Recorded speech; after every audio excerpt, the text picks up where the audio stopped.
ब्रह्मलीन गुरुदेव स्वामी मुक्तानंद। ईश्वर इस धरा पर समय समय पर कुछ दिव्य आत्माओं को अवतरित करता है, जिनके माध्यम से वो मानव कल्याण के कार्यों और प्रकृति में संतुलन स्थापित करता है। ऐसी ही दिव्य आत्माएं संतापित मानवता को प्रेम, दया, करुणा और परानुभूति से जीवन का सहज सरल मार्ग प्रशस्त करती हैं। उनका जीवन स्वयं में मानव जाति के लिए एक संदेश होता है। ऐसी ही एक तेजस्वी आत्मा थे स्वामी मुक्तानंद।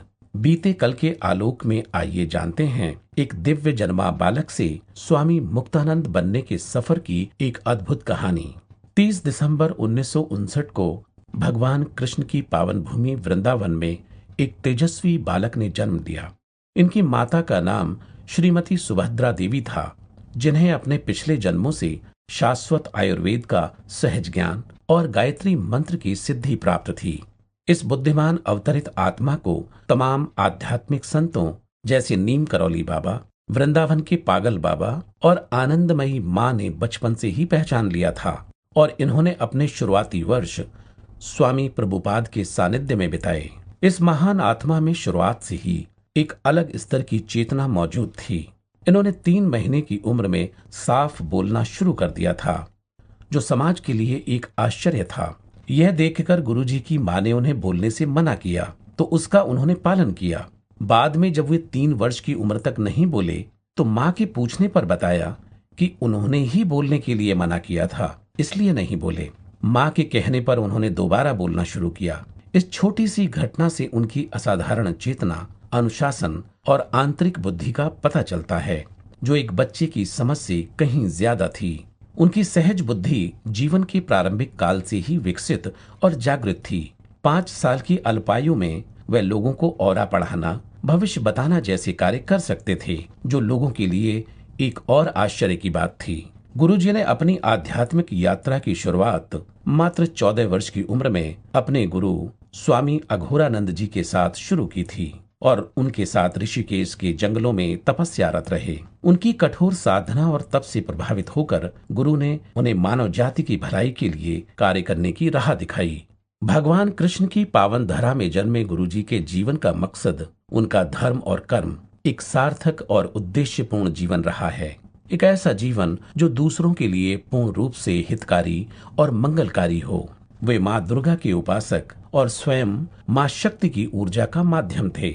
कई बार उन्हें देखकर प्रतीत होता कि देवी उनके माध्यम से जन कल्याण के कार्य में संलग्न हैं।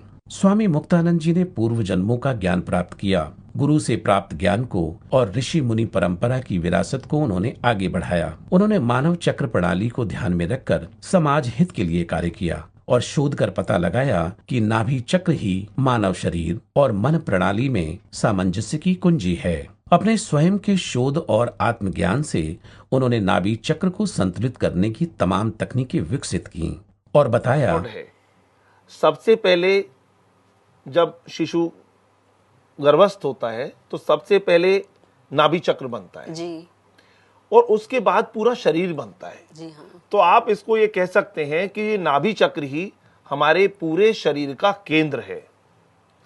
जब यदि कोई किसी चीज का केंद्र होता है तो वो हमेशा महत्वपूर्ण होता है। जैसे सूर्य हमारे इस सौर मंडल का केंद्र है, तो क्या आप सोच सकते हैं उसके बिना आपका जीवन चल सकता है? बिल्कुल नहीं चल सकता।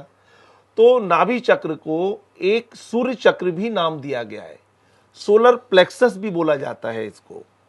और सबसे बड़ी बात ये कि हमारे ऋषि मुनियों ने, हमारे जो धर्म के जो धर्माचार्य थे, उन लोगों ने भी, जैसे कि गुरु ग्रंथ साहिब जी में भी उन्होंने कहा है कि नाभि से ही आत्मा आती है और नाभि से ही जाती है जी।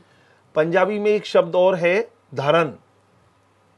धरन का अर्थ है जो चीज पूरे शरीर को धारण करती है, वो धरन है। अब आप बताइए, जब हमारे ऋषि मुनियों ने, हमारे पुराने लोगों ने इतनी बड़ी महत्ता हमारी बताई है इस चीज की, तो मैं उसका नाम बार बार क्यों ना लूं? जो सबकी कुंजी है, जो सबकी चाबी है, वो नाभि चक्र ही है। यदि आप अपने सभी चक्रों को एक्टिवेट करना चाहते हैं तो भी आपको नाभि चक्र ही ठीक करना जरूरी है। परंतु नाभि चक्र ठीक नहीं करेंगे, सभी चक्र बेकार हो जाएंगे, डेड हो जाएंगे।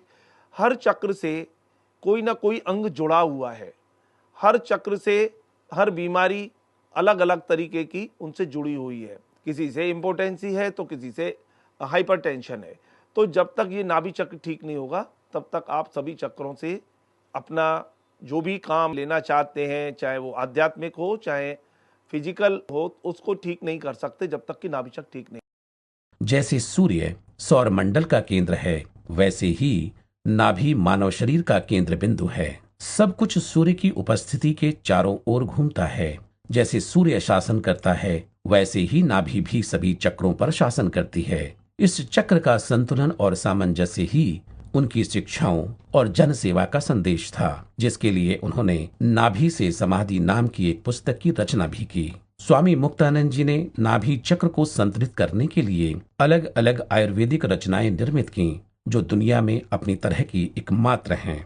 इसके अलावा उन्होंने गंभीर बीमारियों के इलाज के लिए कई अन्य आयुर्वेदिक दवाओं पर रिसर्च किया और उनका निर्माण कराया। इन दवाओं से ऐसे लोगों को बहुत लाभ पहुंचा जो डॉक्टरों से निराश होकर उनके पास आए थे। स्वामी जी ने अंधकार से घिरे अनगिनत लोगों के जीवन में रोशनी प्रवाहित की और प्रेम और करुणा से लोगों का हाथ थामा और उनके दिलों को छुआ।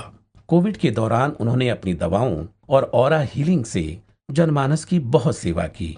चक्र विज्ञान को अपनी साधना की मुख्य धारा में रखकर तथा आयुर्वेद, मंत्र और यंत्र विज्ञान का प्रयोग करते हुए उन्होंने अनगिनत पीड़ित लोगों को संबल दिया, उनमें जीवन के प्रति नई आशा जगाई और उन्हें पुनः स्वस्थ एवं समर्थ बनाया।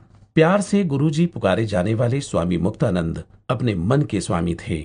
बच्चों की तरह निश्चल लेकिन अपने फैसलों पर अडिग एवं निडर। वे विश्वास और आध्यात्मिक शक्ति की अद्भुत मिसाल थे। वे शरीर, मन और आत्मा के उपचारक थे। रोग मुक्त मानव जाति उनकी जीवन दृष्टि और मिशन था, जिसके लिए वे निरंतर कार्यरत रहे। उनके विजन में एक ऐसा स्थान भी शामिल था जहां प्रकृति, आयुर्वेद और आभा मंडल के समन्वय से मानव जीवन का कल्याण हो सके। इसी स्वप्न का साकार रूप है देहरादून के पास स्थित अद्भुत स्थल कटापत्थर, जहां गुरुजी ने एक कॉस्मिक सेंटर की स्थापना की। आज वे भले ही मानव कल्याण के कार्य करते हुए ब्रह्मलीन हो गए हों, लेकिन उनका विजन और मिशन अब भी हमारे दिलों में जिंदा है, क्योंकि सत्य में निहित सपने कभी नहीं मरते। ऐसे दिव्य जन्मा गुरु हमारे बीच से कहीं नहीं जाते। शरीर भले ही पंच तत्वों में मिल जाता है, लेकिन उनकी आभा बनी रहती है। शिक्षाएं साथ चलती हैं, आशीर्वाद की छाया हमेशा रहती है और उनका प्रेम हमेशा ठंडी बयार सा लिपटा जीवन जीने की प्रेरणा देता है। हम में से कई श्रद्धानंद लोग यहाँ मौजूद हैं जिनके जीवन को उन्होंने गहरे तल पर छुआ है। देवी माँ उनकी असीम शक्ति से हम सबको आशीर्वाद दें, जिससे उनकी इस आध्यात्मिक विरासत को आगे बढ़ाया जा सके।